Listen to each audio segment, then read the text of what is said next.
Job growth is up, unemployment is down, but almost 10 years since the Great Recession, the effects are still being felt in one specific area. We're talking about your paycheck. You probably noticed it isn't increasing like you or even economists expected. Well, tonight at our Unaffordable Utah report, news specialist Ladd Egan studies the question many Utahns are asking: where's my raise? We don't have cable, we don't have a fancy car.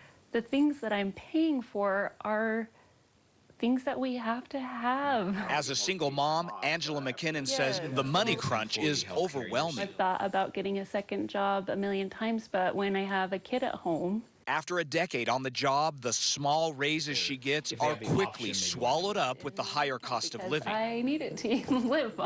And now her landlord will only let her sign 6-month leases. Twice a year, the rent is going up. We're working hard, we're doing everything we can, but it's not enough.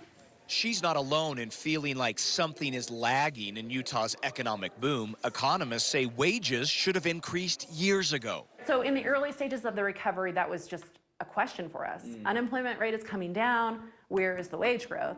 They might not be keeping... JULIETTE TENNERT with the University of Utah's Gardner Policy Institute points to the past. In the mid-90s, unemployment dips and wages jump. Around 2006, the same thing, triggering bigger paychecks. When we have a very low unemployment rate, we expect there's going to be lots of upward pressure on wages because businesses need to fill positions. But this time, pay hikes mysteriously stayed away, just barely starting to tick up. Finally, we're seeing this return to wage growth, but it certainly is not at the pace that we've experienced. Even though it arrived late, the average wage in Utah increased 5.3% in 2017 to just over $47,000. But economists don't expect that to last. In their annual report to the governor, they say the wage forecast for this year is for moderately lower levels of growth. Wages are not growing at the rate that housing prices are, and so you're pricing people out of homes. Economist CARRIE MAYNE says it's part of a national trend being blamed on a combination of issues, including baby boomers retiring and being replaced with lower paid workers, and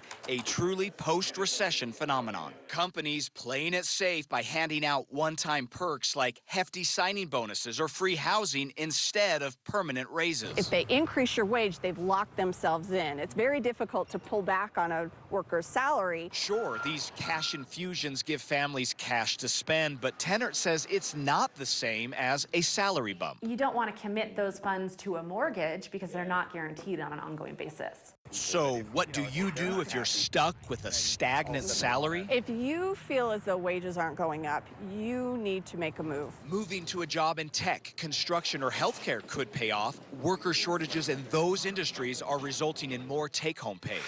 Bottom line, don't wait for the economy to slow down before asking for a raise. Now is the time to approach your employer. Now is the time to apply for the manager position that you've never applied for before. Now is the time to look at competitor companies and see if they're paying more. Go get a second job, go to college, do these things, and that is a fair thing to say. McKinnon knows there are options, but says it's not that easy. When I talk about going to college, that's more time away from him. That's more money that I don't have. She's optimistic there will be opportunities in her future. For now, though, she's trying to keep things in perspective. How are those people who are making minimum wage surviving?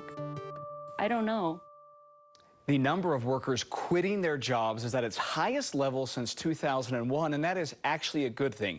It means that workers are feeling confident enough to search for a bigger paycheck. But, if you're in one of those industries that's not booming, like tech or construction, you might have to be more strategic to get a meaningful increase in pay. And that's actually, we're going to pick up the story tomorrow at 6, look at how to approach your boss, how to get that raise you've been waiting for.